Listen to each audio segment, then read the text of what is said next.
On today's show, we get to meet Gabe Tonon, who is a wonderful Nashville guitarist who's currently playing with Jake Worthington, who's opening shows for Zach Top. We're going to get to learn about him, and he's going to show off his 3 B-Bender equipped vintage Telecasters.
Hi all, my name's Gabe Tonon. I grew up in Maine, and when I was really young, my mom used to sign me up for these talent shows to sing.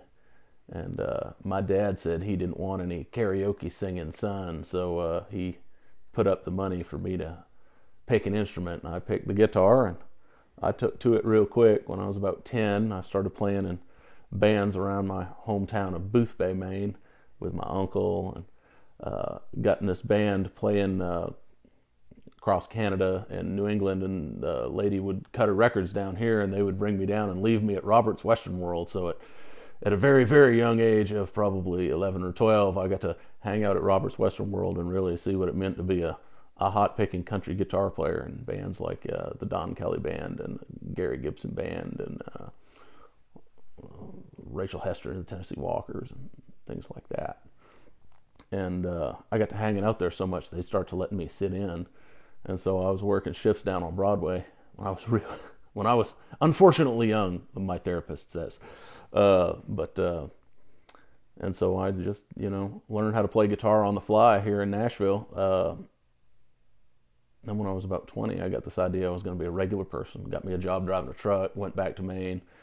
That didn't pan out, so I hopped back down here, and I've been back down here for probably 10 years now, playing guitar for all kinds of people, all kinds of Broadway hot-picking bands. One of my favorite bands, I played with Rachel Hester and the Tennessee Walkers, got to play with them, got to play with Gary Gibson Band. There's so many of them old bands down there. Mike Seiler, tons of just the old Broadway bands. My buddy Josh Headley, played with him for a long time. Got to go out when Zach Top was just going out on the road, and I played a little bass for him. And now I play guitar for a guy named Jake Worthington. And if you like country singing, he's got that voice. If you like that George Jones, Keith Whitley sounding stuff, he's as close as you're gonna get without coming up with some weird sort of science to raise the dead. Tell us about the guitar. Well, this guitar here is a 55 Esquire that was all messed up, and this body, Mario Martin repainted it for me because I always wanted a red 50s guitar because I like James Burton. And then I sent it to my buddy Kevin Skurla, who has this company, Tone Star Pickups, and I was like, hey man, can you make this thing have like the Clarence White, Marty Stewart style benders in it? And he built this whole get up to do all the close enough.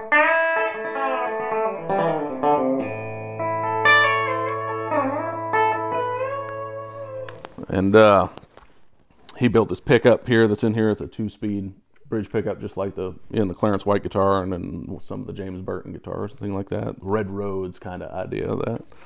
But yeah, if you like big heavy guitars that do a lot of stuff, this is about as good as it gets, really. What's in the neck?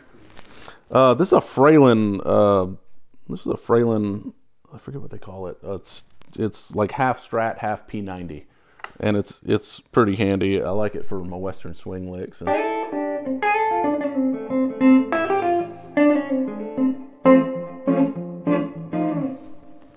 I'm a big fan there. But. Whose signature's on there? Oh, that's Gene Watson's signature there. I had this guitar with me, and we were on his bus talking about country music and stuff, and I was like, well, Gene, I don't suppose you'd put your John Hancock on the old Telecaster, and he obliged me. So that's Gene's signature down there. Love me some Gene. Oh yes, we got all kinds of toys around here.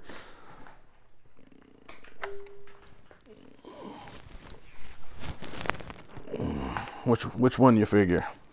Either or. Well, this here is a guitar that about maybe 8 or 10 years ago, I was hanging out with James Mitchell, one of the best guitar players you'll find anywhere these days. But me and James was hanging out, and he was looking on Reverb, and he saw this guitar come up, and I'd like to think that I helped goad him into buying it. But 66 September, I think, of 66. He put his mini humbucker in here. There's a patent sticker mini humbucker, and he played it for a good long while. And then one day he called me and said, "Hey, maybe you ought to come and have this thing." So we worked this out a deal, and I got it. It's got a big old maple cap neck on it. This is the biggest maple cap neck I've ever seen, but it's a good little ring.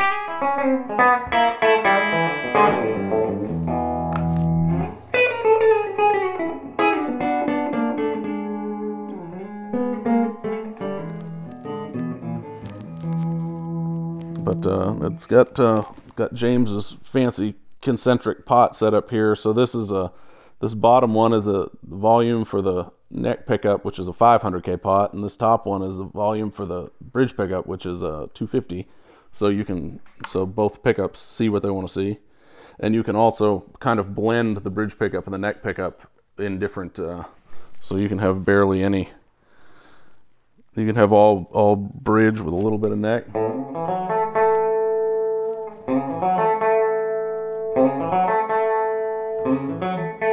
Or you can have it the other way around, where you can turn the bridge down and have all neck.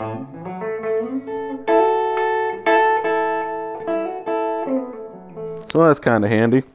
It's a fun little setup there. And then, I might need that.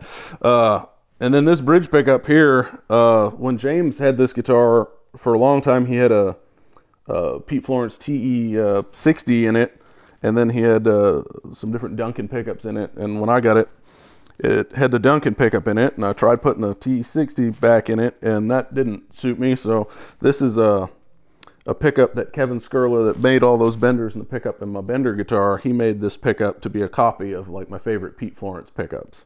And it's kind of the best thing you can get by a guy that's alive, in my opinion, right now. So there's that. But this is a... And how can they get the pickup? Well, you look up Tone Star pickups, or look up Kevin Skurla, and he'd be glad to make you a set. They're called the Gamp set of pickups, because I walk funny. Ask him for those, and he'll get you hooked up. They're great. I love them. I'm so glad I can buy stuff I like from a guy that's alive. Why do you like maple cap necks? They're snappy. They're snappy and they're clear, and they're obtainable. I suppose I might play a lot more 50s Telecaster necks if I could afford to buy them, but I can't afford to buy them. And these are getting hard to afford, but you can still find you some of these, and they're great. They're stable. They're good for traveling. They don't move around as much as maybe a one-piece neck does. And I've always liked them. A lot of my favorite dudes have a maple cap neck. James Mitchell. So. And the neck, that's a mini humbucker? Yeah, this is a patent sticker one from probably like 65 or 66. And this is kind of the best sounding one I've ever heard. It's really good and warm and perfect, and it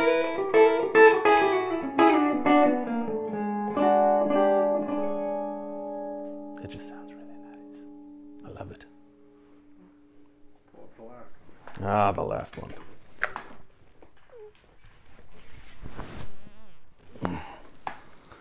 This last one here is my mother's favorite guitar. Everyone's favorite guitar except mine. This is all kinds of things. This body is a Mario Martin body that was Fire Mist Silver, and it's faded this kind of funky green color. And the neck is a 67 maple cap neck that I stole from Aaron Curry. He was a fine guitar player you should look up here in town, but I stole this neck from Aaron Curry. And it's a great sounding jack of all trades guitar, and I just, for some reason, I don't like it. I think I don't like the color it faded to or something, but I love the guitar. It's kind of my favorite guitar to play. I love to hate it, but it's...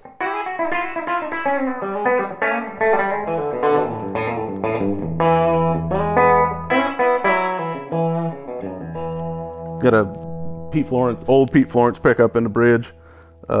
It's kind of the pickup that's always been in this guitar. It's getting really rusty, so I'm kind of scared. But that's a TE-59, I think.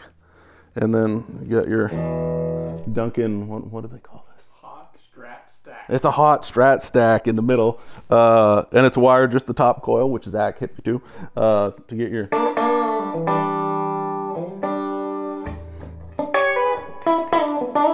So you can get all your Reggie licks going on.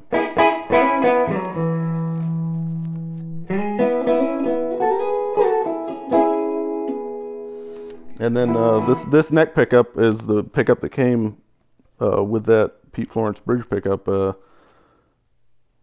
What'd they say? Long neck. It's a long neck. It's a long neck Telecaster neck pickup, and it's real clear and.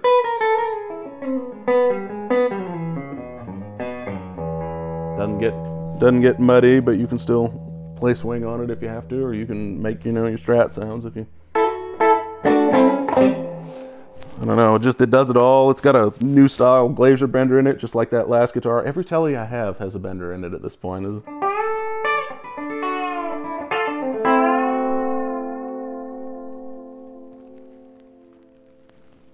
me about the wiring, because that's not the Glaser blender thing. No. This is just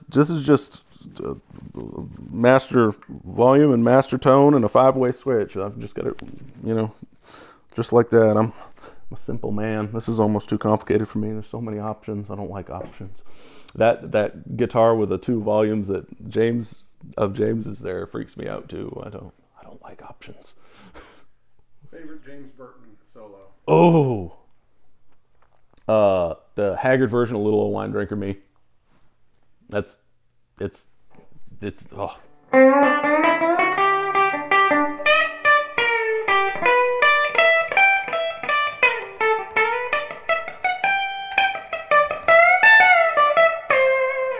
It's great. I love it. Roy Nichols. Oh, picking a Roy one's hard, man. I'm such a student of Roy's. He's like my top guy, and all my friends are going to be strangers. The acoustic stuff he plays on that first Hag record, the whole record is just, you can look at that, or the stuff that he played on the All in the Movies record. Those are like my 2 albums I tell everybody to look up if they're going to go after Roy Nichols. Look him up by album, because All in the Movies, there's him playing a lot of electric guitar. He's playing a lot of swing on songs like Stingery or Cotton Patch Blues, and he gets the crazy distortion going on those records too. So yeah, those would be 2 records that I would say check out.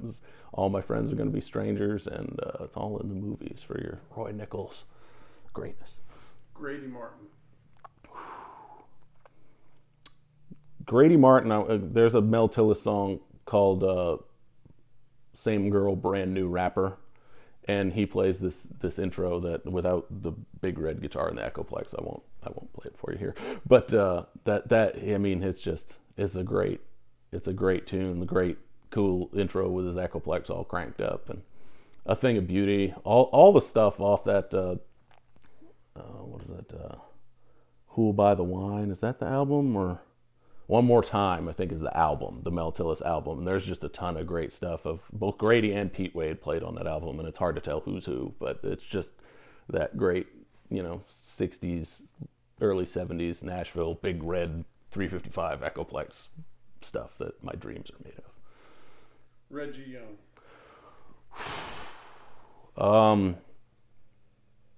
You gotta go for Rose in Paradise. I think that's a great track. Like he plays, he's layered on there. He's doing some rhythm work. He's doing his lead work on there, and it's all just kind of a masterpiece of Reggie Young style stuff. That, or the '80s Haggard, like makeup and faded blue jeans. It's great. I love me some Reggie.